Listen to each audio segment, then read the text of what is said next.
There is power behind every story we carry within. Every tragedy, no, yes, laugh, victory.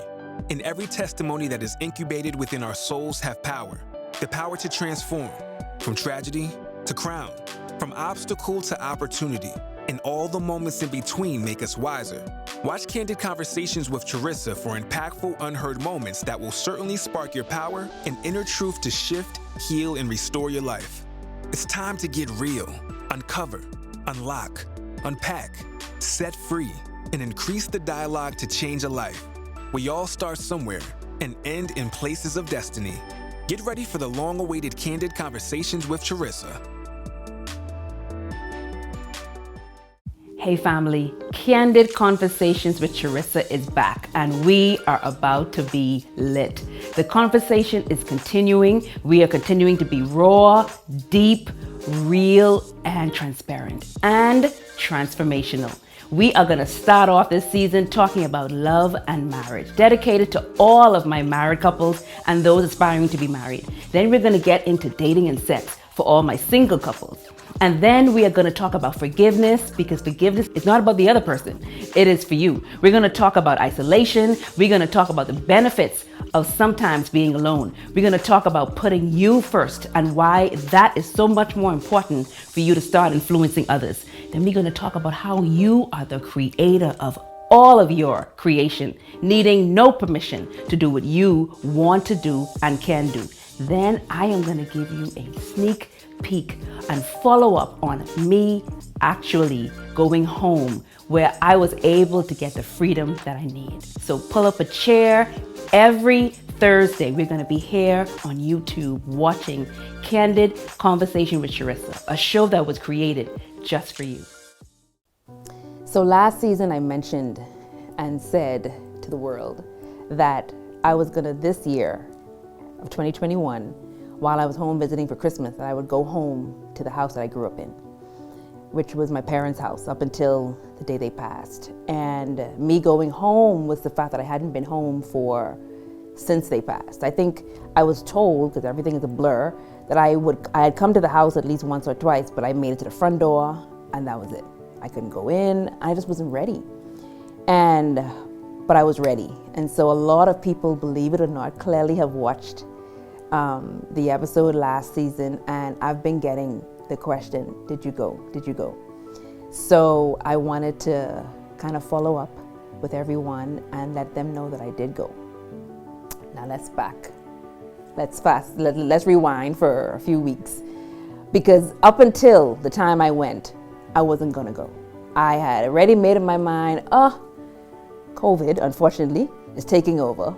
I'm just going to use that as an excuse to not go.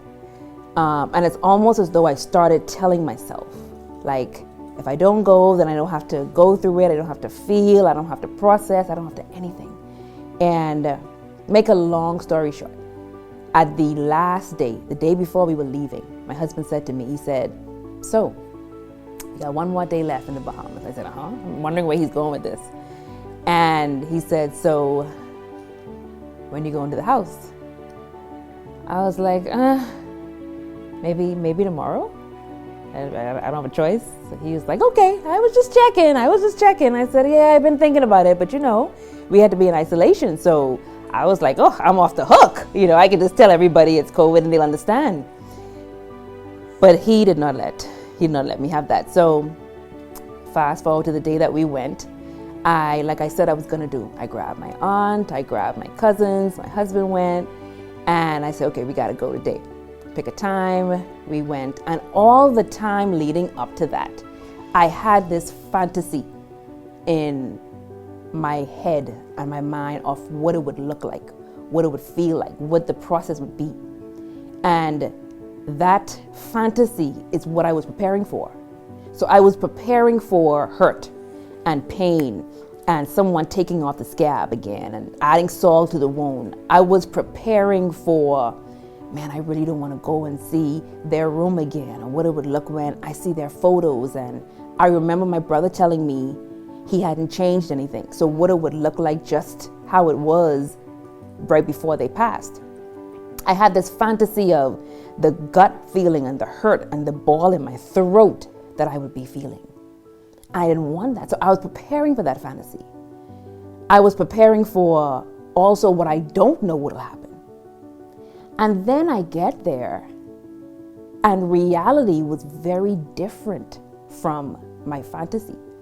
And so there was this fantasy versus reality. And so many times, so many people have this fantasy and this judgment of what something is going to look like and what it is. So they start preparing for that. They start being afraid of the fantasy, of the thought of what will happen if they do this. Therefore, they don't do anything.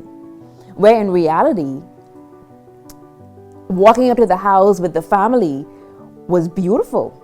I got to see what the inside of the gate looked like.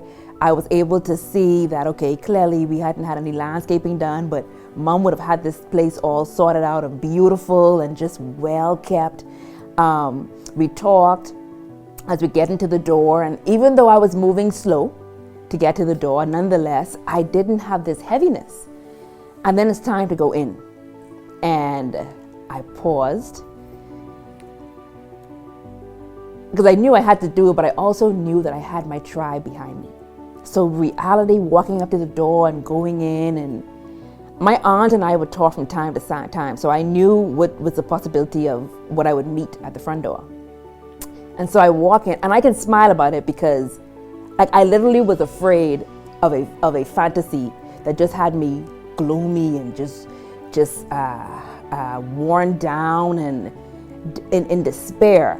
But the reality, I can smile about it because I remember being perfectly fine, if I am to be honest. I was missing them, but it wasn't a missing of hurt. It wasn't even this void feeling. And so I walk in the house and I walk straight into my dad's office because his office is right there as soon as you walk in the door. And everything was just as it was when he left, because the last place he was in before he got on a plane was in his office, working and preparing for serving the world. The Bible scripture that he had, it too was right there. The books on the shelf was him, his cabinet, everything was him. And I remember standing there and saying, man, this is just him. Nothing has been moved. I texted my brother because he wasn't in town, and I said, man, nothing in the house has changed. He said he hasn't touched anything because he's been able to go back and forth. And so I went from the office and so the rest of the family came in and we talked. We went to the foyer, looked at some pictures. We went in the other rooms, and there was just things we've accumulated over the years that have been added to the house. And I just walked around and we talked. I wanted to get some photos, so everything was fine. There was this reality of, Charissa, what were you afraid of? What were you scared of? But I was scared of my own thoughts. I was scared of my own fantasy. And so many of us have fantasies of incidences and things and traumas in our life that have been stopping us, when in reality it could be something totally different. But I would not have known what my reality was until I went. And so I went from there. Everybody was in different rooms, allowing me to be and take my time. And I knew the hardest room would be their bedroom for me. So as everybody was off doing their thing, just looking in different rooms, I kind of sneaked and I went upstairs. And I went straight to their bedroom. And that is where it got heavy for me. That is where it got emotional for me. And I remember for a while I was scared to feel. I think the whole fantasy I had in my mind just had me scared to feel, scared to cry, scared to break. And so I held it back for a while. I held it back for a while. I walked around, I touched things. I felt the tears coming, but I held those back. But I walked around, I went into, their closet, and I can see them. My dad's closet was exactly how it was when he was here. His suits were laid out, his shirts were laid out, his briefcases that he had from 30, 40 years was on the, and I'm like, man, these are stuff that I would not have seen. But my mom's beautiful dresses were still in the closet. Their bed was still very much there. And I'm in the room and I'm seeing these things, but I'm also seeing them. And I'm seeing them laying down in the bed together. I'm seeing me in the room talking to them. I'm seeing my mom I'm seeing all of her perfumes just as it was. And it was those things that were just adding to the now I'm starting to feel the void and missing them. And so I held back for a while. I left that room, went into the other bedrooms that held less weight. My room, my brother's room, the guest room. I just kind of wanted to see. I hadn't been to the house. And did that. I walked around for a while, scared to cry, scared to feel. Everybody came with me. So when now they're in their different rooms, everybody else, my aunt and my cousins are talking, my husband's just walking around. So I go back in my parents' room. And I just stood there. And I was like, Charissa, you gotta let it go. You gotta let it go. And I could hear my aunt. She don't know I heard her, but I heard her in the foyer say, where's Charissa? And I heard her say, go. And she was talking to my husband because then he followed in. And I think having my family there was so important because they held the space for me. And they said nothing.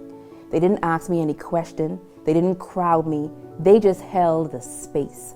So my husband followed me that second time, and I was standing there looking at the window, looking at the room, and he just held me because he knew it was coming. And I was just able to break. And I was able to, what I'm not even so much break, but I'm going to call it release. I was able to release and just cry on his shoulder, cry, allow myself to feel. So instead of being scared, I was able to allow myself to feel. Instead of being scared, I was able to allow myself to cry and get that out. And he held me. And when I was done, which didn't take too long, then I was able to talk. And I was able to talk about, what was on my mind and what I was thinking about, seeing her perfume and seeing the suitcases that they had when they traveled, when they had this plane crash, and no one had touched them. And I was able to kind of smile as I walked through their bedroom again.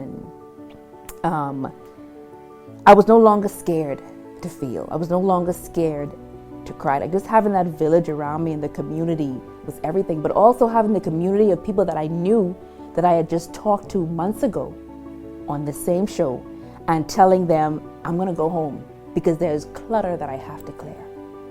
There's clutter that I have to clear. So that scariness, that afraidness was clutter I had to get rid of. That inability to not face reality because I had this fantasy was clutter that I had to clear. That not believing that my family would be there was clutter that I had to clear. So I was able to release and clear that. So that I was able to just walk around and enjoy the rest of the house. And now I was able to see, man, this house needs some love and attention. So I remember walking and saying, because it's been 7 years, I said, man, my mom would never have this like this. This would be beautiful. This would be great. And so now I can move on. Like when I say I can move on and I can move forward, like I would not have been able to do that had I not gone.